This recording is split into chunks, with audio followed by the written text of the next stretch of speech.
The episode begins by recounting the final moments of the previous installment, but this time told entirely through Oz and Sophia's perspectives. Nadia threatens the two, claiming that she already knows about Bliss and that the Maronis will be taking over the operation. Sophia is completely unaware of Oz's dealings with the Maronis, but also has very little time to process the information before Victor crashes his car into the scene, leading to an exchange of gunfire before he and Oz take off. Sophia quickly dials her psychiatrist, Dr. Julian Rush, but falls unconscious before the call ends. The episode then flashes back to 10 years prior, where Sophia is speaking at a charity gala about her mother's mental illness and eventual suicide, as Oz, her driver, watches on proudly. Oz escorts her out of the event, and the two share a cigarette. Their dynamic seems much less tense than what we'd previously seen. Sophia isn't the unhinged sociopath from the prior three episodes, and her conversations with Oz don't feel like they're carried by survival instinct, but out of mutual respect and admiration. When Oz walks away to get the car, Sophia is approached by reporter Summer Gleason, who informs her about a string of women who all died of suicide by hanging, the same way as her mother. One of the women was Yolanda Jones, who worked at the Iceberg Lounge, and many of the other women who were found dead also worked at businesses that were owned by Carmine Falcone. Sophia rebuffs Summer, retreating to the car in disgust and disbelief, and orders Oz to drive away. Later, while looking at a family portrait at the Falcone estate, Sophia flashes back to the memory of discovering her mother's body as a child. Her recollection is interrupted by her father, who summons her to dinner with him and Alberto. During the meal, Carmine berates his son for not looking into Congressman Hill's financial holdings, while complimenting Sophia for being much more reliable. Just then, Alberto receives a text on his phone and abruptly leaves. Carmine continues the conversation one-on-one with Sophia, telling her that he wants her to become the head of the family when the time comes. Sophia brings up the subject of her mother, adding that she never recalled her being sick, but Carmine claims that she was just good at hiding it, and that he did all he could to help her. Later, Oz drives Alberto and Sophia to the Iceberg Lounge, where Sophia asks her brother whether their father ever had any relationships with the women who worked at the lounge's underground club, 44 Below. Alberto becomes increasingly suspicious, but Sophia adds that he gets to see a completely different side of their father that she has never interacted with. Ultimately, Alberto denies knowledge of anything, but we also see Oz eavesdropping while sitting in the driver's seat. That night, Sophia meets up with Summer, with the latter showing the former autopsy photos of the dead women, noting that all of them have the same bruises around their necks, which are far more complex than rope marks. Sophia, in denial about her father's involvement, accuses Summer of coming up with conspiracy theories to move up the ranks at the Gotham Gazette and orders Oz to drive away. Oz questions what Sophia's motives are, but she replies by saying that she does not believe anything Summer is telling her. At Carmine's birthday party, Oz approaches Sophia, much to her surprise, and tells her that her father wants to see her in his office, where Carmine reprimands her for talking to the press. Knowing that Oz has told her father about her meeting with Summer Gleason, Sophia tries to talk her way out of it, denying any interaction with the reporter since the charity event. Carmine continues to interrogate his daughter, revealing that Summer is working with the Gotham City Police Department on an open investigation surrounding his culpability in the murders. He accuses Sophia of doubting him, and she finally breaks down, revealing that she saw scratches on his hands the day her mother died. Carmine attempts to gaslight Sophia by claiming that she is sick and orders Oz to drive her home. Oz tries to apologize to Sophia on the drive, claiming that he was only trying to look out for her.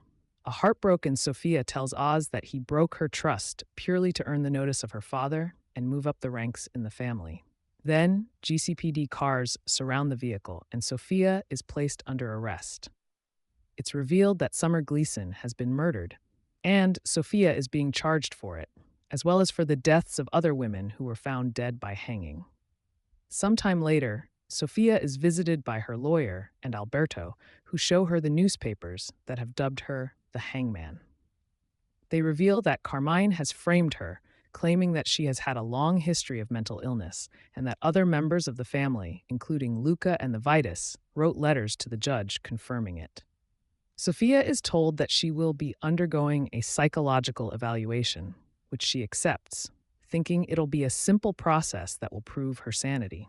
However, her lawyer tells her that the court has approved the ADA's request to send her to Arkham State Hospital, where she'll remain for 6 months in the lead up to her trial. The lawyer leaves the room to let the siblings talk to each other, where Sophia breaks down before being taken away by police officers. At Arkham, Sophia is placed under the eye of Arkham's chief psychiatrist, Dr. Ventris, and his associate Julian Rush, who will be conducting her psychological evaluation. She's also placed under court-order mandatory isolation, restricting her from visitors and any contact with the outside world. Sophia pleads with both doctors, attempting to tell them that she's innocent, but is ignored. After she's locked up in her cell, an inmate named Magpie talks to her through the vent, asking her whether she's really the hangman. At the mess hall, Magpie is given a red-colored drug that we've now come to know as bliss, lulling her into a euphoric, complacent state as Sophia looks on, before Abby, an unchained patient, approaches her, accusing her of murder, and begins to attack her.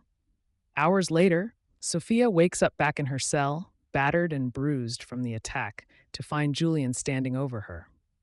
We learn that Sophia previously went to therapy after her mother's murder, with Julian claiming that grief can often lead to anger. Sophia calmly tells Julian that her father is framing her, but he doesn't seem to believe her. She is led back to the mess hall, where Abby is brought out in chains, cruelly mocking her by repeatedly calling her a killer. Sophia is handed a fork and freed from her restraints, realizing that she is being tested by Dr. Ventris. As Sophia approaches Abby, she is knocked down, and Abby snatches the fork instead, pleading with Sophia to end it. Sophia watches in shock as Abby stabs herself in the neck multiple times before being dragged away by the guards, where she is forced to undergo electric shock therapy. Sophia begins to gradually lose her grip on reality as the doctors at Arkham continue to abuse her despite her pleas of innocence. Julian questions Dr. Ventris, realizing that Sophia may be telling the truth, but his theory is quickly shot down. 6 months later, Sophia receives a visit from a heartbroken Alberto, who tells her that Dr. Ventris has deemed her mentally unfit to stand trial. Alberto promises Sophia that he'll try everything that he can to fight for her. But Sophia ignores Julian as he apologizes, claiming that he had tried to stop Ventris from writing the report. Back at the mess hall, Magpie giddily tells Sophia that she no longer has to lie to get drugs from Dr. Ventris. Emotionally numb, Sophia asks Magpie whether she is spying on her, but Magpie ignores the question and continues talking nonsense, to which Sophia finally snaps and attacks her, bashing her head into a table. Sophia realizes that Ventris is watching and once again pleads her innocence, but is then given a sedative. Back in the present day, Sophia awakens in Julian's office, where she is given food and a change of clothes. Sophia opens up to Julian, claiming that she feels like an idiot for believing Oz, and admits she should have killed him when she had the chance. Julian encourages Sophia to flee to Italy, which is what she was initially instructed to do by Luca. In response, Sophia begins to intimidate Julian, questioning why she should believe him after being lied to and gaslit for the last 10 years in Arkham. Sophia leaves, telling Julian that he is right and that she needs a fresh start. Sophia returns to the Falcone estate and walks in dressed to the nines as Luca is leading a family dinner. The room goes silent as Sophia sits down at the table, calmly pouring herself wine and serving herself pasta and meatballs.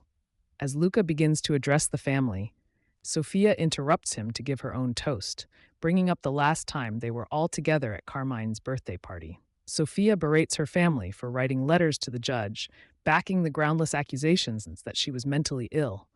Alberto, by contrast, was the only one who tried to help her. Sophia concludes her toast by declaring her intentions to leave and start a new life. A few hours later, Sophia wakes up Carla Viti's daughter, Gia, and leads her to the greenhouse, where she gives the young girl a slice of cake and reminisces about how she and Alberto used to sleep in the greenhouse as children. She asks the nervous child to spend the night with her, to which Gia reluctantly agrees. The episode ends with Sophia waking up the next morning, instructing Gia to stay put and walking through the mansion, where it's revealed that she has killed most of the family via carbon monoxide poisoning. She walks into Johnny Viti's room, where it's revealed she left the window open so that he would survive the night.